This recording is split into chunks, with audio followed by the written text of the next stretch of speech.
time of love, joy, and giving to others. The Christmas of 2015 was no different. Or so I thought. I received gifts from friends, family, and even my body gave me a present. No, it wasn't back here. As you can see, I'm still lacking in that area. Instead, it was the ability to have babies.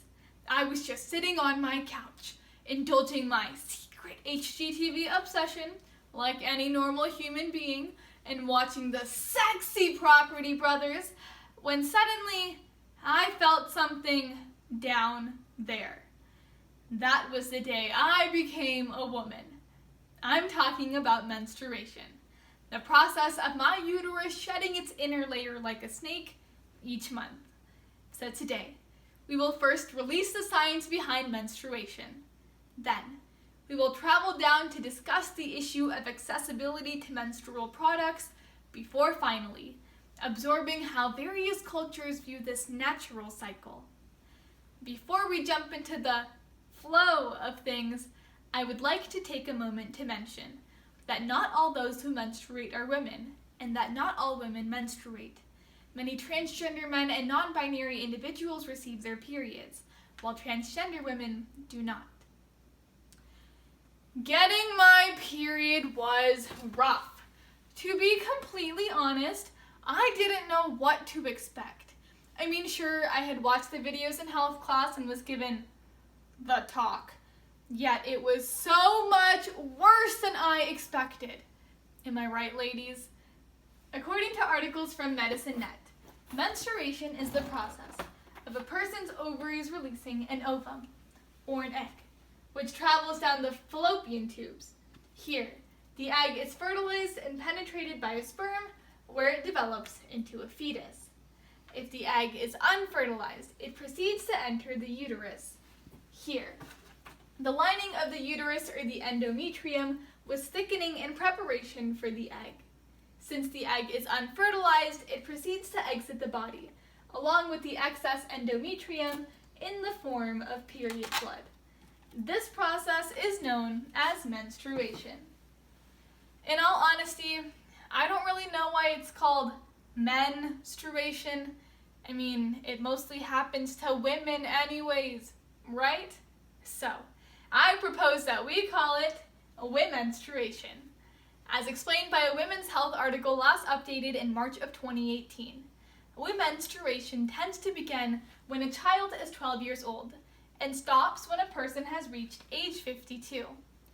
I did the math, because I'm Asian, and found out that over a lifetime, the average menstruating individual experiences, wait for it, 520 periods, which equates to spending 3 to 10 years menstruating. Along with the blood flowing out of your hoo-ha, there are cramps, feeling nauseous, bloated, and fatigued. Whether it be the science behind my ovaries releasing an egg, the terribly painful cramping of my uterus, or the PMS causing me to cry over a poorly wrapped Chipotle burrito, my body, and the bodies of billions of others, goes through a tremendous cycle each month. Once I received my period, I put pads literally everywhere, including in bags I never used, so as always to be ready to build a dam for the Red River. A January 2013 Femme International article explains that before the invention of menstrual products, many women used rags, cotton, and sheep's wool as a way to absorb blood. These makeshift pads would often lead to disease and infection, which would be extremely detrimental to the woman's health. The modern-day pad was developed in the late 1880s by nurses in France, who needed a way to prevent excess bleeding in soldiers. From there, the pad was adapted by companies such as Johnson & Johnson, and in the years to follow came the tampon and the menstrual cup. Despite these newly created products, many women continued to use their rags because pads were extremely expensive. Fast forward 130 years and we experience the exact same issue. A 2015 Huffington Post article by Jessica Kane calculates that over a lifetime, the average menstruating individual spends $5,000 on their period.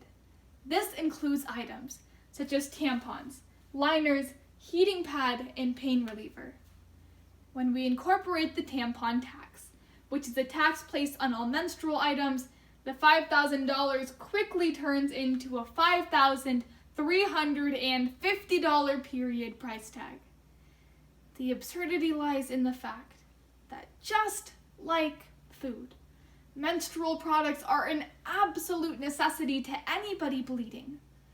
Which begs the question, why the tax? A Study International article by Isabel Belton from January of 2019 states that over 1.2 billion women worldwide do not have access to basic sanitation, making their periods a monumental challenge each month. To provide women in rural India with a more financially sustainable yet hygienic option for period products, Arunachalam Muruganathan began to assemble the sanitary pad. His dedication, groundbreaking work, and resilience to backlash he received inspired his story to be turned into a Bollywood movie called Padman. Thanks to Muruganathan, the financial accessibility to pads across India improved drastically. Yet all around the world, period products prove to be a struggle to afford. Periods are so much fun! Said no one ever. As a female athlete, my entire cross-country career revolves around periods. Often, if I'm just out for a run, I have to start walking or completely stop because the cramping becomes unbearable. Yet thanks to the stigma surrounding periods, I am too embarrassed to tell my female cross-country coach that I can't come to practice that day because of the pain. This stigma, that menstruation is dirty and impure, affects women all around the world. A March 2018 Women's Health article takes a look at how periods are viewed in 28 different places internationally. In Nepal, there is a practice known as chopati, where those who are menstruating must spend time in isolated sheds, often without access to food or water. This cultural practice has killed people, and since been outlawed, yet continues to occur in some parts of the country. As an Indian, my own Hindu religion forbids me from entering the temple on my period. The very process which brings life into this world is the reason I cannot enter a place of worship. Hypocrisy. However, in the Cree culture in Canada, periods are seen as a beautiful rite of passage into womanhood.